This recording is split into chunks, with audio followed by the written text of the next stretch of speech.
Alright, 2025 wasn't exactly my year on YouTube, but outside of that, it's been a pretty interesting year overall. And since it's December 31st and this is my last video of the year, I wanted to sit down and share some thoughts about what happened, and what I hope for in 2026. Let's start with something big: wars and peace. Right now, there are still so many places in the world where conflict is part of everyday life. If you ask an AI how many people live in conflict-affected areas, the answer is around 2 billion, roughly a quarter of the world's population. If you live in a peaceful country, that's something to be grateful for. Unfortunately, it doesn't look like 2026 will magically fix everything. Some wars might end, others might start again. And that's something we can't ignore. I want to do my part next year, even if it's just adding my 2 cents, and I hope you'll join me. Maybe by the end of 2026, we'll be able to say we made at least a small difference. Next, the whole health and aging problem. We obviously didn't crack the code in 2025. People are still aging, still dying, and that's not going to magically stop in 2026. But according to a friendly AI, we did make some real progress this year. From new longevity research to early breakthroughs that might actually matter in the long run. For example, we learned that brain age, immune age, and even muscle strength predict our long-term health better than things like BMI, and researchers made real progress on mitochondria repair, immune rejuvenation, and even slowing biological aging with something as simple as healthy vitamin D levels. At the same time, scientists pushed the frontier with cellular reprogramming using Yamanaka factors that reversed aging markers in mice, senolytics that cleared out zombie cells, GLP-1 drugs showing lifespan extending effects in animals, and the $101 million X Prize Health Span Challenge aiming to restore youthful vitality in people over 50. So I guess we can say there's some progress, but there's still a long road ahead.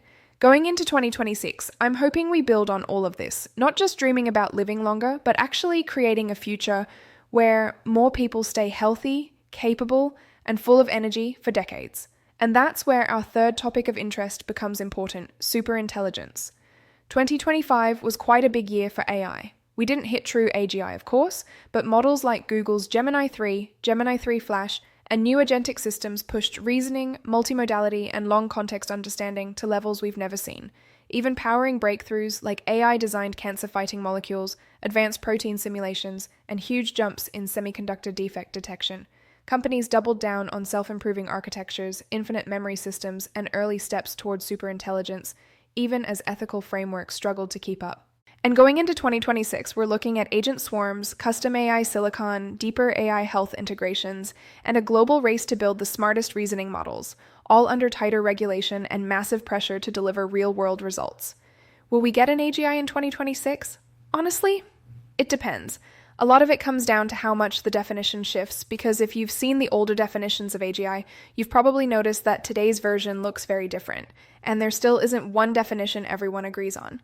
And what about superintelligence? Well, that's even trickier. If we ever build a real AGI, then superintelligence becomes mostly a question of time and compute, because an AGI could help design the next, more powerful systems.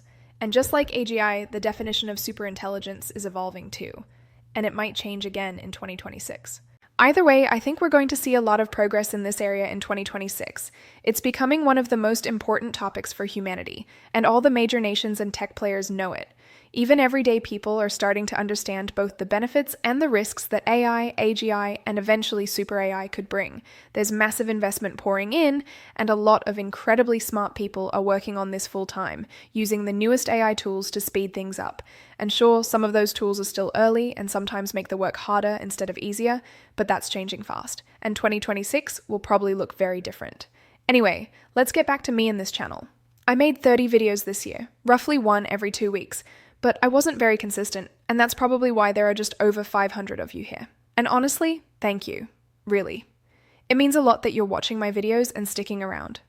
Thank you very much. And as you've probably noticed, I'm using AI tools to improve the channel, the avatar you see, the voice, and even some of the pictures and clips in my videos. And I'll be using even more AI in 2026, because that's the world we live in now. You either learn to use these tools, or you risk becoming, well, maybe an AI holdout. Someone who ignores the tech and slowly becomes obsolete. And yes, I know some people worry that using AI might be the beginning of the end for YouTube creators, because AI might soon do many things faster and better than humans. But I hope that's not how it plays out. I hope we learn to work with AI as a helper, not get replaced by it. So in 2026, you'll see more videos from me, hopefully at least one a week, thanks to these tools. videos about AI, about the search for peace, the search for longevity, programming, building AI tools for things like trading, and ideas for self-improvement, business improvement, and more. And in the meantime, I want to wish you all the best in the coming year. Peace, health, joy, and success with whatever you're planning. I hope to see you back here on the channel in 2026. That's it from me for now. So, as always, improve yourself, improve your business, improve the world, but don't forget to live and have fun. Yours, Super AI.